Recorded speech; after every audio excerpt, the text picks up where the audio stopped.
एक बार की बात है, जंगल में बहुत तेज हवा चल रही थी। तेज हवा से बचने के लिए एक सियार पेड़ के नीचे खड़ा था और तभी उस पर पेड़ की भारी शाखा आकर गिर गई। सियार के सिर में गहरी चोट लगी और वो डर कर अपनी मांद की ओर भाग गया। उस चोट का असर कई दिनों तक रहा और शिकार पर नहीं जा सका। खाना न मिलने से सियार दिन प्रतिदिन कमजोर होता जा रहा था। एक दिन उसे बहुत तेज भूख लगी थी और उसे अचानक एक हिरन दिखाई दिया। सियार उसका शिकार करने के लिए बहुत दूर तक हिरन के पीछे दौड़ा, लेकिन वह बहुत जल्दी थक गया और हिरन को नहीं मार पाया। सियार पूरे दिन भूखा प्यासा जंगल में भटकता रहा, लेकिन उसे कोई मरा जानवर भी नहीं मिला जिससे वह अपना पेट भर सके। जंगल से निराश होकर सियार ने गांव की ओर जाने की ठानी। सियार को उम्मीद थी कि गांव में उसे कोई बकरी या मुर्गी का बच्चा मिल जाएगा, जिसे खाकर वह अपनी रात काट लेगा। गांव में सियार अपना शिकार ढूंढ रहा था, लेकिन तभी उसकी नज़र कुत्तों के झुंड पर पड़ी, जो उसकी ओर आ रहे थे। सियार को कुछ समझ में नहीं आया और वो धोबियों की बस्ती की ओर दौड़ने लगा। कुत्ते लगातार भौंक रहे थे और सियार का पीछा कर रहे थे। सियार को जब कुछ समझ नहीं आया, तो वह धोबी के उस ड्रम में जाकर छुप गया, जिसमें नील घुला हुआ था।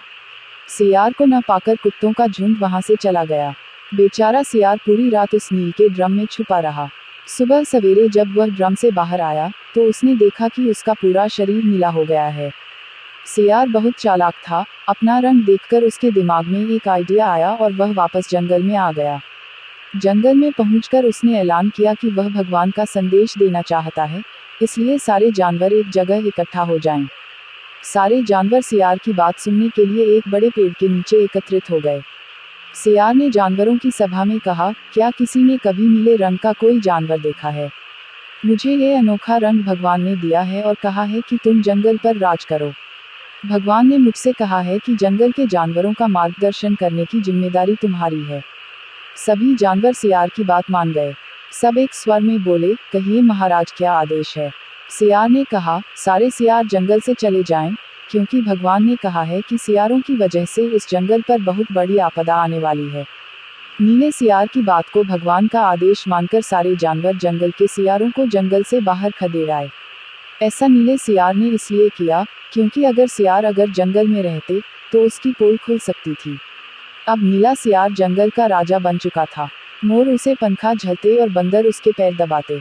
सियार का मन किसी जानवर को खाने का करता, तो वह उसकी बलि मांग लेता। अब सियार कहीं नहीं जाता था, हमेशा अपनी शाही मांद में बैठा रहता और सारे जानवर उसकी सेवा में लगे रहते। एक दिन चांदनी रात में सियार को प्यास लगी। वह मांद से बाहर आया, तो उसे सियारों की आवाज सुनाई दी, जो दूर कहीं बोल रहे थे। रात को सियार हू हू की आवाज करते हैं, क्योंकि ये उनकी आदत होती है। नीला सियार भी अपने आप को रोक न सका। उसने भी जोर जोर से बोलना शुरू कर दिया। शोर सुनकर आसपास के सभी जानवर जाग गए। उन्होंने नीले सियार को हू हू की आवाज निकालते हुए देखा, तब उन्हें पता चला कि ये एक सियार है और इसने हमें बेवकूफ बनाया है। अब नीले सियार की पोल खुल चुकी थी। यह पता चलते ही सारे जानवर उस पर टूट पड़े और उसे मार डाला। कहानी से सीख, हमें कभी झूठ नहीं बोलना चाहिए, एक न एक दिन पोल खुल जाती है। किसी को भी ज्यादा दिनों तक बेवकूफ नहीं बनाया जा सकता है।